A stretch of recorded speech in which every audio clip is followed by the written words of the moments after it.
We have some breaking news right now. The United States has officially been added to a human rights watch list over recent moves by Donald Trump that curb civil liberties in the United States. Today, Civic US has added the United States to a list of potential human rights threats. In a statement, the organization writes, quote, "Restrictive executive orders, unjustifiable institutional cutbacks, and intimidation tactics through threatening pronouncements by senior officials in the administration are creating an atmosphere to chill democratic dissent, a cherished American ideal." The United States now joins Congo, Pakistan, Serbia, and Italy for the first updates for 2025 for this group. And it's one of 42 countries this organization rates as, quote, narrowed on freedom. Obviously, there are increasing concerns in the United States in recent weeks and months. I'll do a full breakdown on what this all means on my Substack shortly, so be sure to subscribe for free at the link in my bio. As always, comment below your thoughts, spread the word, and follow along for all the news you need to know about.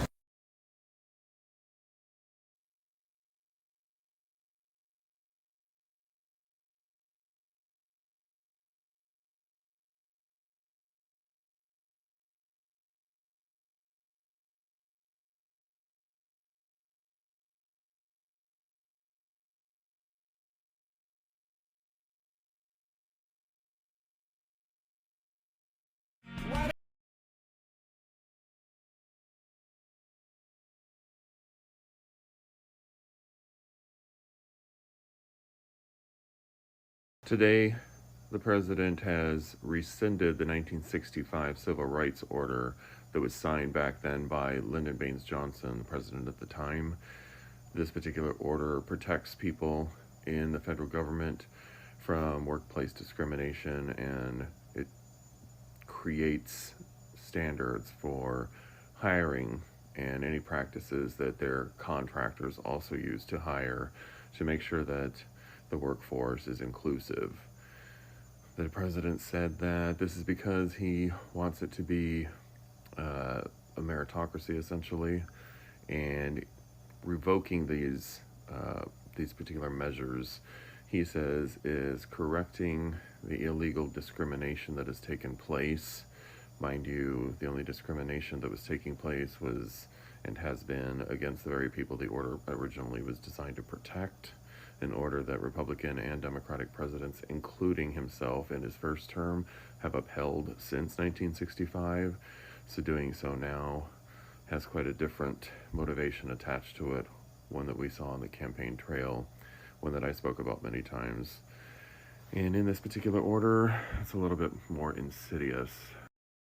Essentially want to drastically change how discrimination is interpreted, changing it to focus more on anti-white practices to make them more white-friendly. This is their wording, not mine. Feel free to look it up.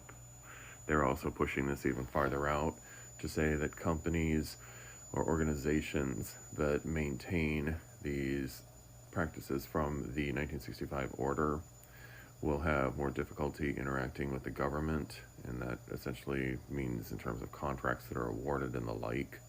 So this is one massive step that the federal government is taking to ensure that there is in fact not